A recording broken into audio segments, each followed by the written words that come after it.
when we consider our way of life, our love of liberty, opportunity, and dignity, the great American institutions of higher learning play a critical role. There can be no freedom without the free exchange of ideas, and there can be no progress without the ability to challenge orthodoxies. Conformity and groupthink portend the dangerous decline of liberalism, and with it, the imperilment of freedom itself. And therefore, in a very real sense, the task of a university is to create safe space. But I don't mean what people nowadays mean by that. That is, the effort to safeguard every student from every perceived slight or microaggression. It's, of course, a worthy goal to protect people's feelings. It comes from an understandably good place. Jewish tradition is replete with warnings of excessively hurtful speech. Rabbi Shimon Bar Yochai taught, it is better that you throw yourself into a fiery furnace than humiliate somebody in public. And the Talmud, to its credit, is filled with condemnations of rabbis and great sages who did not live up to their own standards of not embarrassing people in public. But values compete, and like everything in life, we need to find balance. For example, justice and mercy are both desirable, right? Is there anybody here who is for injustice or is against compassion? But these virtues are not entirely compatible. As Isaiah Berlin wrote, a world of perfect justice is not compatible with perfect mercy. Either the law takes its toll or people forgive. Either the law takes its toll or people need to forgive. So too, liberty and equality are both desirable. Nobody here is for slavery, but they are not entirely compatible. Berlin wrote, liberty for wolves is death to the lambs. Total liberty of the powerful, the gifted, is not compatible with the rights to a decent existence of the weak and the less gifted. Once institutions of higher learning tilt the balance towards excessive safe spaces for personal feelings, they lose their central vocation to be vehicles of veritas, testing grounds of truth. Safe spaces for ideas,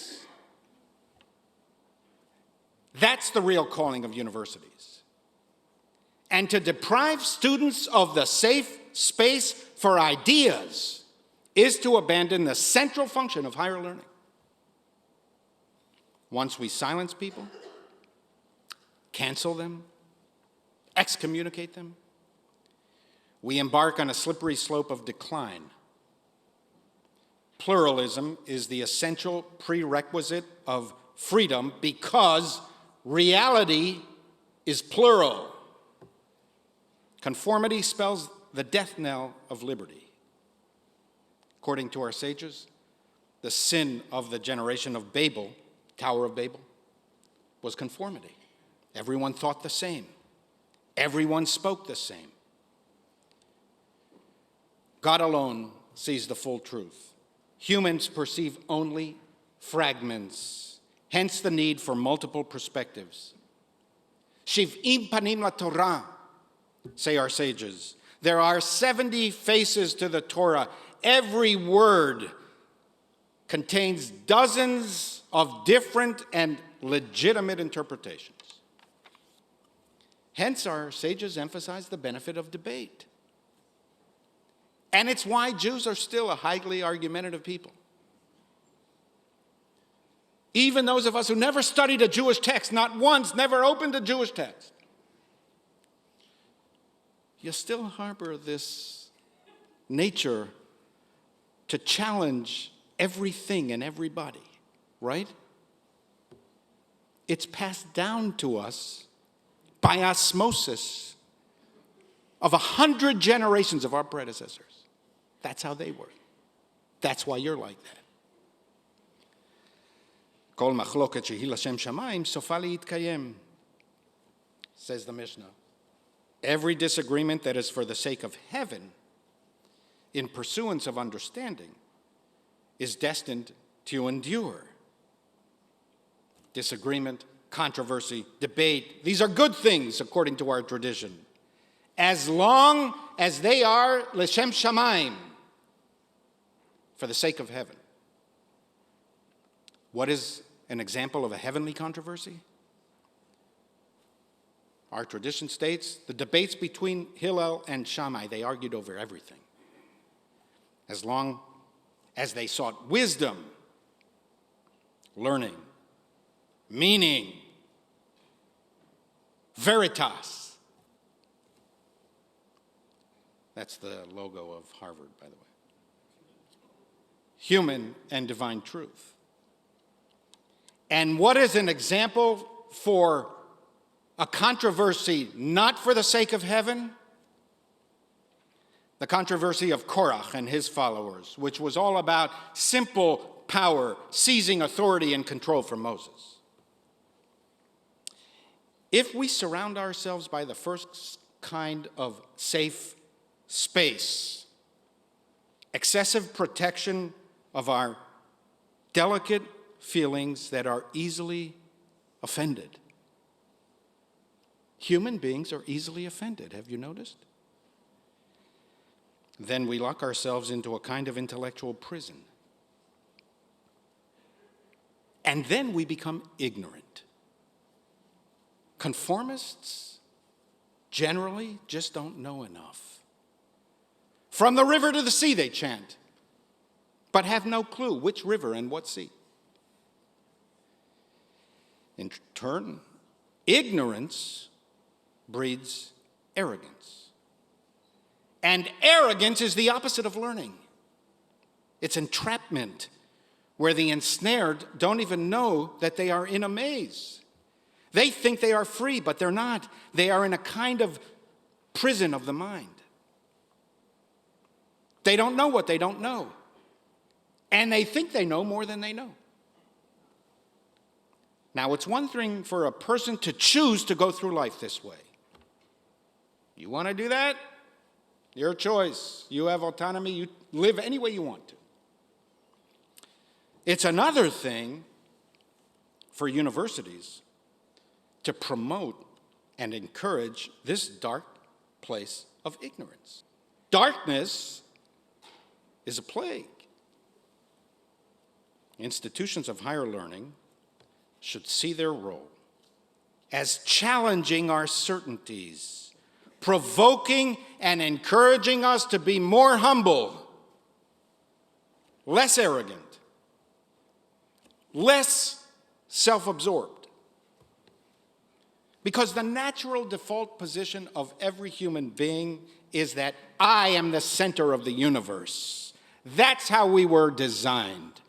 That's how we're wired, every one of us. My needs come first.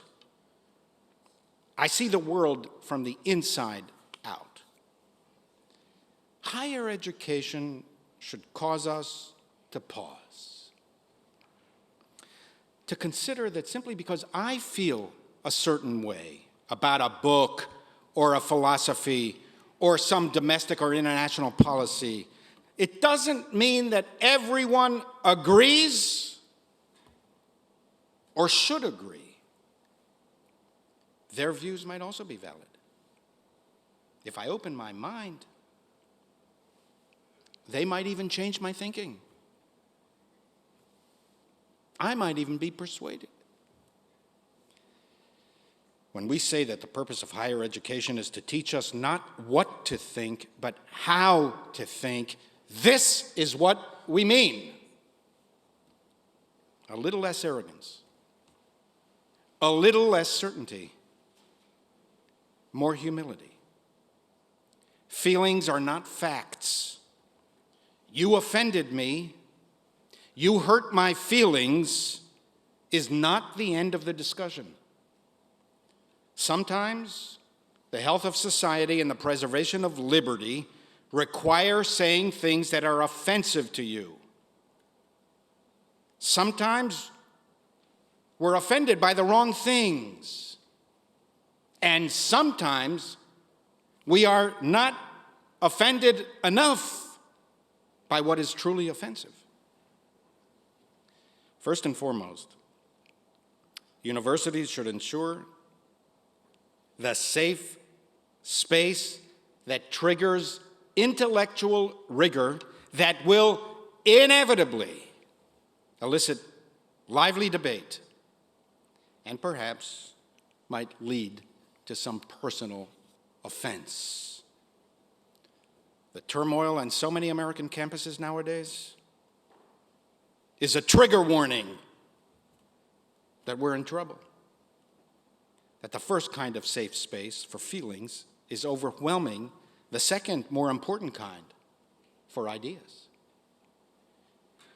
In the Parsha of the week, Shmot, contrary to most people's impressions, we learn that Moses, the greatest leader according to Jewish tradition, there never lived such a great man as Moses. Moses, you know this, right, Julia? Moses was a bundle of uncertainties. Who am I, he blurts out on Mount Sinai in response to God's decree to send him back to Egypt to free the slaves. When I come to the Israelites and they ask me, what is this God's name? What shall I say? And what if they don't believe me? And what if they don't listen to me? Please, God, don't send me. I've never been a man of words. I'm slow of speech and heavy of tongue. Please make someone else your messenger. And when he arrives in Egypt, at the end of our Parsha, Julia, Moses asks, God, why did you send me?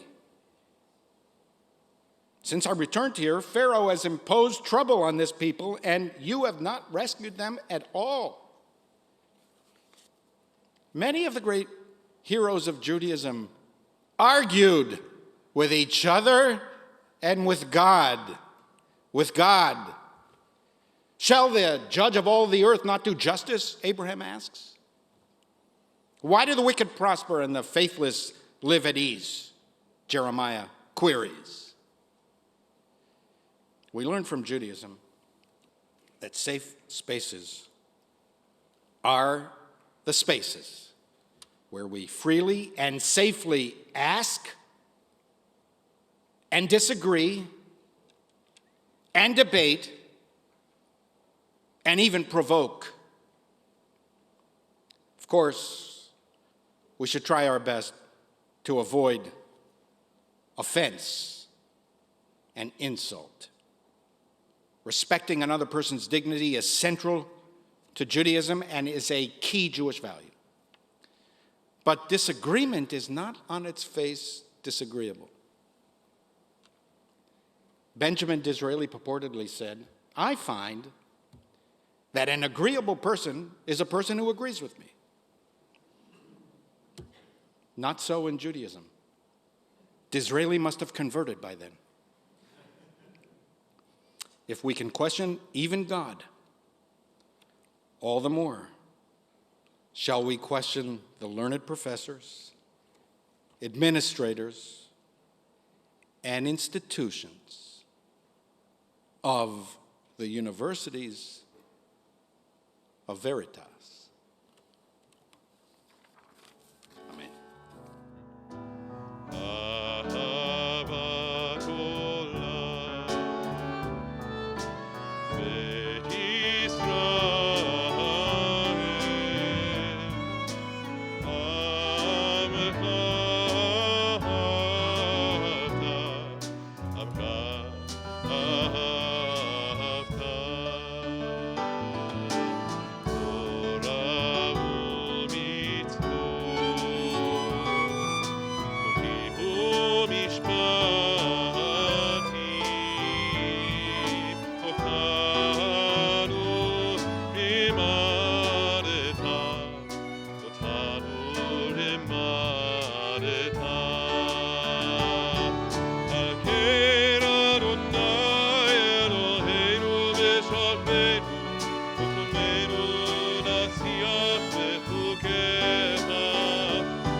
ברצון קיבלו עליהם משה ומרים ובני ישראל לחנו שירה בשמחה רבה יאמרו כולם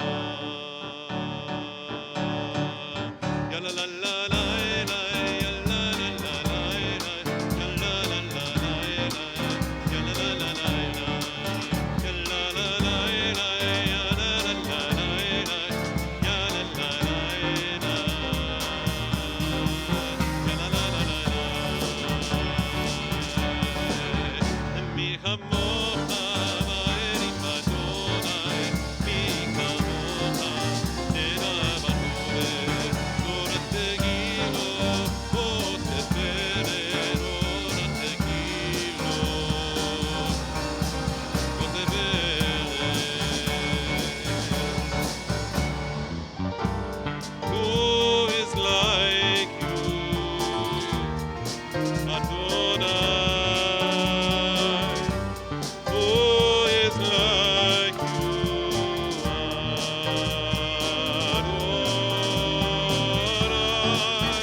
Yaakov